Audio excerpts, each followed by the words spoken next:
일상으로 돌아오기 시작한 지 주말이면 2주가 됩니다.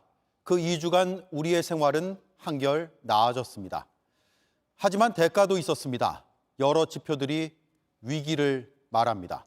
확진자가 2,000명대에서 줄지 않고 중환자 수가 가파르게 늘고 있습니다. 걱정되는 건 그 속도입니다. 또 하나, 서울의 중환자 병상은 75% 넘게 가동되고 있습니다. 75%는 일상 회복을 멈추는 기준 중에 하나입니다. 결국 정부는 민간 병원의 병상 동원령을 내렸습니다. 이대로 가다간 다시 위드 코로나 이전으로 돌아갈 수도 있어서입니다. 유한울 기자입니다. 서울 은평구의 한 요양병원입니다. 지난 2일 첫 코로나 확진자가 나온 뒤 75명까지 번졌습니다. 대부분 백신 접종을 마치고도 코로나에 걸린 돌파 감염입니다.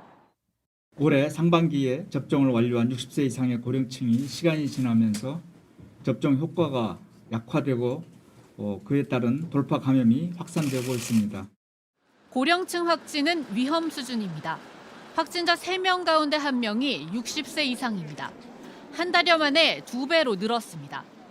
코로나 면역력이 빠르게 떨어지면서 집단 감염이 되풀이되고 있는 겁니다. 덩달아 위중증 환자도 늘고 있습니다. 지난 10일 코로나 사태 이후 가장 많은 위중증 환자가 나온 뒤 사흘 연속 기록을 갈아치우고 있습니다.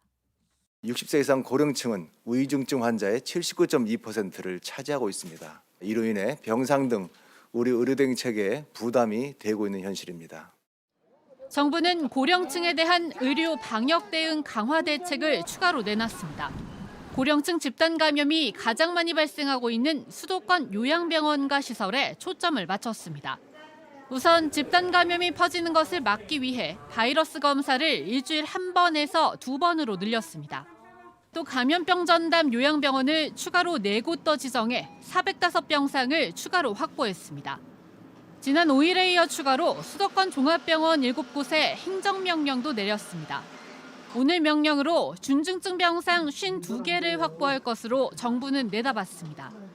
추가로 확보된 병상에는 의사 17명 등 대기 중인 의료 인력을 지원할 예정입니다. 또 상태가 나아진 중환자는 준중증 병상으로 돌려 중환자 병상을 최대한 확보한다는 계획입니다. JTBC 유한울입니다. 위드 코로나의 성패는 결국 위중증 환자를 어떻게 관리하느냐에 달렸습니다. 현장에선 지난 겨울 때처럼 환자가 병상을 찾다 목숨을 잃을 수 있다는 걱정이 컸습니다. 윤영탁 기자입니다. 중환자실 간호사들 움직임이 바빠집니다. 곧바로 수술이 필요한 환자가 새로 입원했기 때문입니다. 혈액 검사부터 수술 장비를 준비하는데 일반 환자보다 2~3배 손길이 필요합니다. 이 환자는 그나마 운이 좋았습니다. 병상이 비자마자 자리를 찾았기 때문입니다. 중환으로 될 가능성이 있는 환자들 예비 병상을 사실 해놔야 되는데 지금은 그런 상황이 아닙니다. 외부에서도 의뢰를 오기 때문에 병실을 비워놓을 수 있는 상황이 아니고 다른 환자들에서도 눈을 뗄 수 없습니다. 환자 대부분 고령이다 보니 상태가 갑자기 악화되는 일이 많습니다. 네네, 이 환자분이 안 좋으시죠? 네네네. 95%는 돼야 되는데 고혈당 산소기를 하면서 이런 상황에서 만약에 더 안 좋아지면 이제 인공호흡기 달아야 되는 거예요. 환자는 늘고 있지만 고질적인 인력 부족은 여전합니다. 21개 병상 환자를 돌보려면 70명이 필요합니다. 하지만 현재 36명이 전부입니다. 그나마도 10명 가운데 6명은 신입 직원들입니다. 밀려오는 환자를 돌보랴 업무를 가르치랴 이중고입니다. 저희 병원 같은데 그 기계를 사준다 해도 돌릴 수 있는 인력이 없어서 그걸 다룰 수 있는 인력 자체는 초기나 지금이나 큰 차이가 없습니다. 단계적 일상회복 조치가 시행된 뒤부터 위중증 병상 가동률이 크게 늘어 수도권은 73%, 서울은 75%를 넘어섰습니다. 정부는 확진자 숫자보다 위중증 환자 숫자와 병상 가동률을 더 중요하게 보겠다고 했습니다. 75%를 기준선으로 제시했는데 이미 바짝 다가선 겁니다. 정부는 계획대로 병상이 추가 확보되면 확진자 7,000명까지 감당할 수 있을 거라고 장담하지만 최대 4주가량은 지금 시설로 버텨야 합니다. JTBC 윤영탁입니다. 네, 이렇게 계속 병상이 부족하면 중환자와 사망자가 더 늘 수밖에 없죠. 그렇게 되면 위드 코로나는 멈추고 더 강화된 거리 두기를 해야 할 수도 있습니다. 임소라 기자입니다.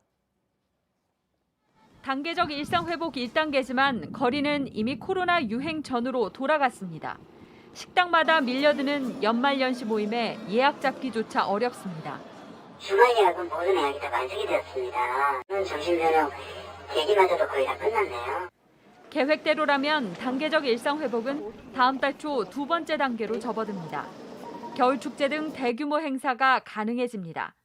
내년 마지막 3단계에서는 사적 모임 제한이 완전히 사라집니다. 다만 조건이 있습니다. 위중증 환자가 의료 체계가 대응 가능한 수준에서 유지돼야 합니다. 현재 위중증 환자가 증가하고 있어서 저희가 예의주시하고 있고요. 1단계를 지속하거나 아니면 조치를 강화할 수 있을 것 같습니다. 정부는 최악의 상황에는 긴급 멈춤을 할 수도 있다고 했습니다. 위드 코로나 이전으로 돌아가야 하는 겁니다. 거리 두기와 함께 모일 수 있는 인원이 다시 줄어듭니다. 아이들의 등교 수업도 차질이 빚어질 수 있습니다.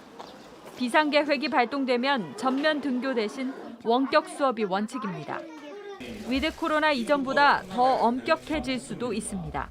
위험한 경우에는 일상 회복의 과정을 중단하고 강력한 비상조치 계획을 단기간에 발동하겠습니다. 방역당국은 다만 구체적인 기준이 정해지지 않았다며 비상계획을 말하기에는 아직 이르다고 선을 그었습니다.